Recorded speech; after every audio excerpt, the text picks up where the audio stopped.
Buenos días, mi nombre es Ana Julia G. Rendón y el tema que voy a desarrollar es momento lineal y colisiones.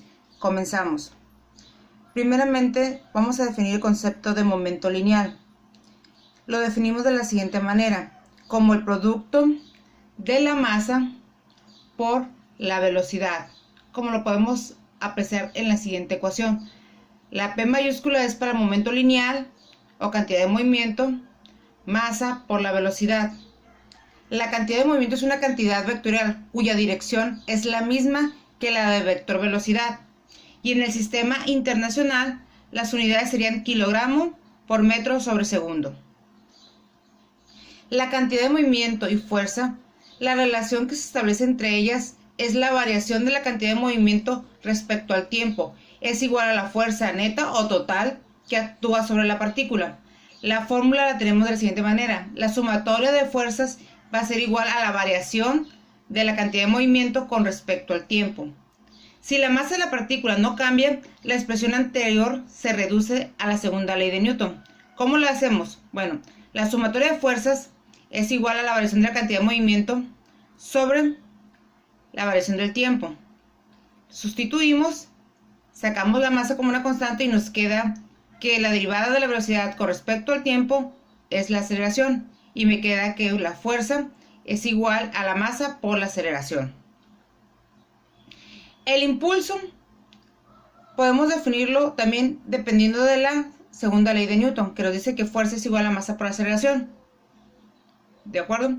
Tenemos que cuando actúa una fuerza sobre un objeto por un determinado tiempo, causa un cambio en la cantidad de movimiento del objeto.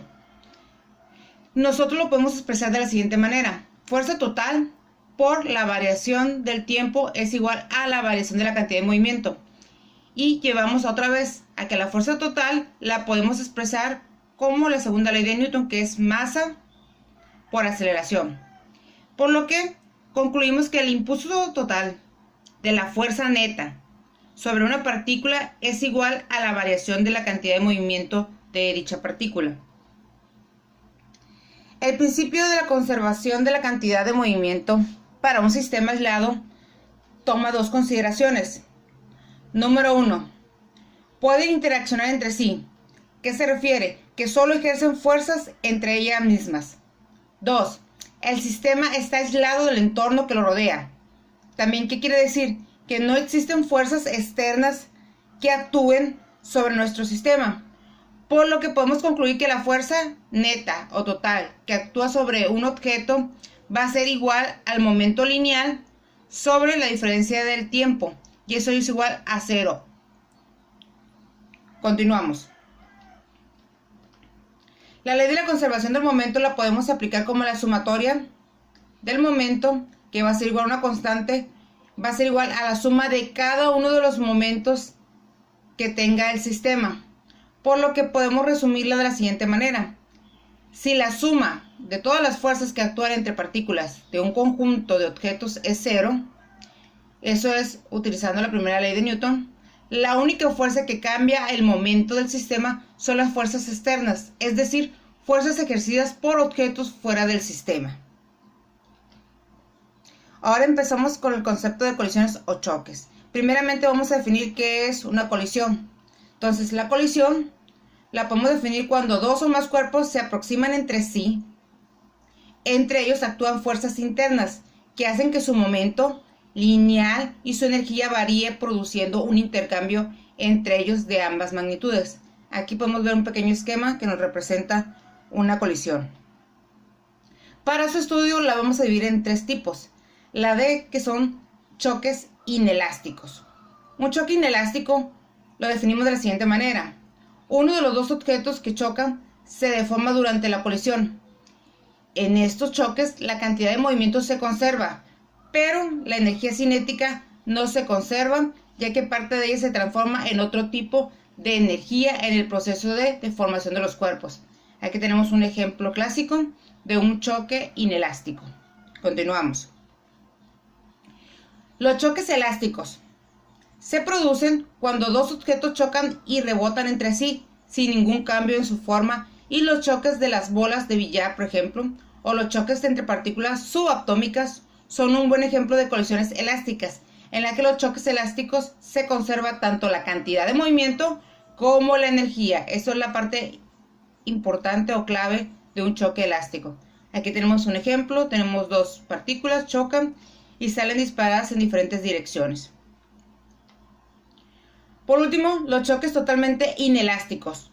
Los cuerpos que chocan se mueven tras la colisión con la misma velocidad de manera que parece estar pegados y se comportan como un único cuerpo.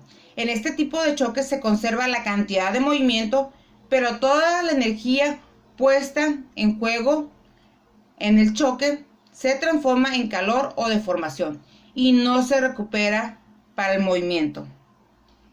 Ahora muy bien, vamos a ver otra característica de los choques, que es el coeficiente de restitución. Este nos puede servir para saber cuándo podemos considerar un choque elástico, inelástico o semielástico. Y se define de la siguiente manera: para cualquier colisión entre dos cuerpos en la cual los cuerpos se mueven solo a lo largo de una línea recta, el coeficiente de restitución está dado por la siguiente expresión. Vamos a definir como coeficiente de restitución a la letra E minúscula, y va a ser igual a menos la velocidad del primer cuerpo final menos la velocidad del segundo cuerpo final entre la velocidad inicial del primer cuerpo menos la velocidad inicial del segundo cuerpo. Y tenemos tres características. Si la constante de coeficiente de restitución es igual a 0, estamos en presencia de un choque perfectamente inelástico. Si nuestro coeficiente está en el intervalo de 0 a 1, podemos hablar que es un choque semielástico. Y si la constante o el coeficiente es igual a 1, el choque es perfectamente elástico. Muy bien, esas serían las características. Ahora nos vamos a enfocar en las colisiones, ya sean en una dimensión o en dos dimensiones. Vamos a empezar en una dimensión. A eso se le conoce como colisiones unidimensionales. Y son las colisiones que ocurren en un mismo plano, como tenemos aquí el ejemplo. Para su estudio nos vamos a auxiliar de algunas ecuaciones. La primera de ellas es la conservación de la cantidad de movimiento, como la tenemos aquí. Las siguientes son los casos que podemos tener. Si estamos hablando de un choque perfectamente elástico, podemos generalizar y decir que la velocidad final de los cuerpos va a ser la misma que cada uno de los cuerpos, debido a que el cuerpo al final quedan unidos y viajan con una misma velocidad. En el caso intermedio de un coeficiente de restitución podemos usar el valor que ya habíamos visto anterior. Y si el choque es elástico y se conserva energía cinética, pues podemos usar la ley de la conservación de la energía cinética inicial, como lo tenemos en la primera parte, para ambos cuerpos, y la final para ambos cuerpos también. Tenemos un ejemplo muy general de una colisión unidimensional. Tenemos dos cuerpos que tienen masa de 5 kilogramos, 3 kilogramos, una velocidad inicial de 2 metros sobre segundo ambos cuerpos, y nos piden que calculemos las velocidades finales después de la colisión.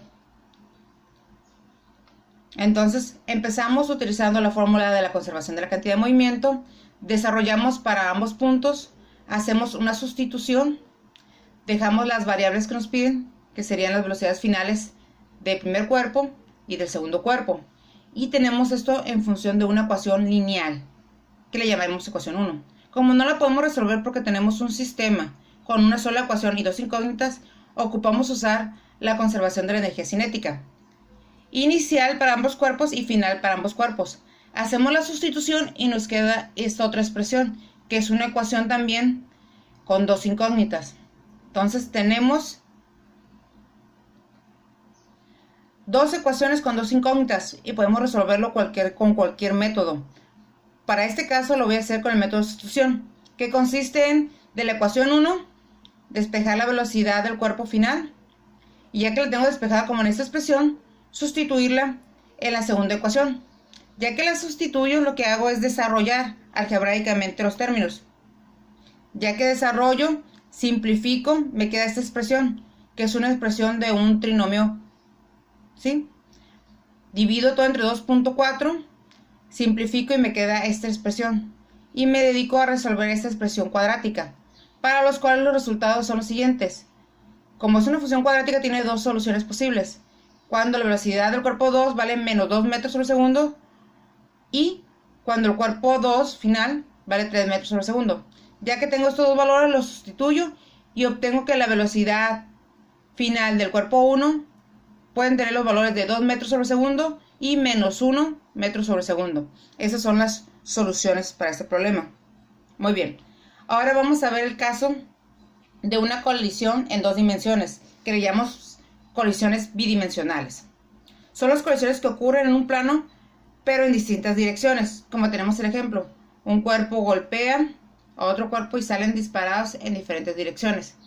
Aquí, al igual que en las colisiones unidimensionales, también tenemos que utilizar la conservación de la cantidad de movimiento. Solo que aquí tenemos que desglosarla en ambos ejes, en el eje X y en el eje Y, como se puede apreciar aquí abajo.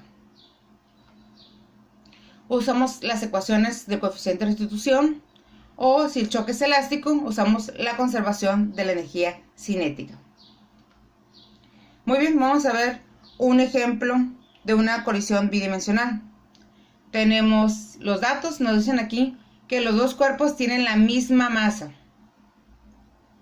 Tenemos que la velocidad inicial del primer cuerpo vale 5. El segundo cuerpo me dicen que está en reposo, por lo tanto la velocidad inicial vale 0.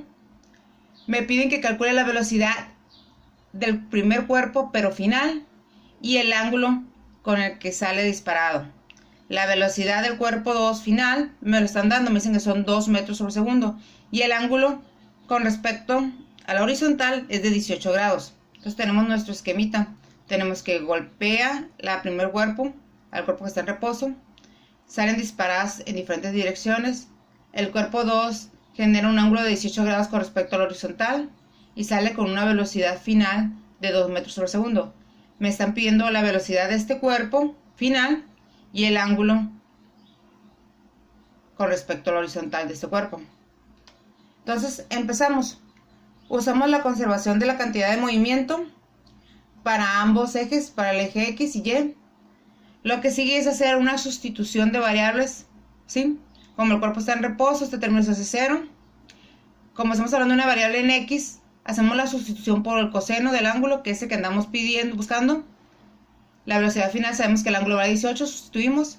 Para el eje Y, en el primer punto, cuando la cantidad de movimiento era inicial, por eso estos dos puntos valen 0. Hacemos la sustitución, como estamos hablando del eje Y, la función trigonométrica que le asociamos es seno, el ángulo θ, que es la que andamos buscando, y sustituimos el otro ángulo, que es de 18 grados. Tenemos nuestra ecuación, hacemos el cambio de variable, la masa, la velocidad inicial, y vamos simplificando los términos, ¿sí? Estas dos ecuaciones son las mismas que estas dos ecuaciones, solo que ya con la sustitución de los datos. Muy bien, tenemos la siguiente sustitución. Sabemos que la velocidad inicial vale 2 por el seno del ángulo, que es 18 grados, la velocidad final, que es 0.6. Tenemos la siguiente variable, que es la velocidad final, que nos están pidiendo por el coseno del ángulo, que va a ser igual a menos 5 si hacemos una sustitución. Menos 2 por coseno, eso debe ser igual a 3 metros sobre segundo dividiendo. Muy bien, ahora usamos identidades trigonométricas para calcular el ángulo. Sabemos que la tangente es igual a seno entre coseno. Hacemos la sustitución. Para encontrar el ángulo usamos la función inversa, que es el arcotangente del valor de 0.63, que es 0.2. Lo sustituimos y me da un ángulo aproximado de 11.3 grados. De ahí lo que hago es sustituirlo en la ecuación de arriba, donde tengo que la velocidad inicial, bueno, la velocidad del primer cuerpo final es igual al seno del ángulo θ, que es igual a 0.6. Para calcular el valor final del cuerpo 1, despejo el seno que está aquí multiplicando, lo paso dividiendo y me queda esa expresión, sustituyendo el ángulo que tengo aquí, que es de 11.3. Entonces me quedaría 0.6 metros sobre segundo dividido por el seno de 11.3, y esto me daría un valor aproximado de 3 metros sobre segundo. Entonces con esto resolvemos el ejercicio que vimos, ya que nos pedían dos cosas, que era la velocidad del cuerpo 1 final, que es 3 metros, el ángulo con respecto al horizontal, que en este caso nos dio que era 11.3. Y con esto podemos concluir este ejercicio. Y esto sería el final de esta pequeña explicación. Les agradecemos su atención. Algunas fuentes de información donde recabamos algunos datos que son muy importantes. Gracias.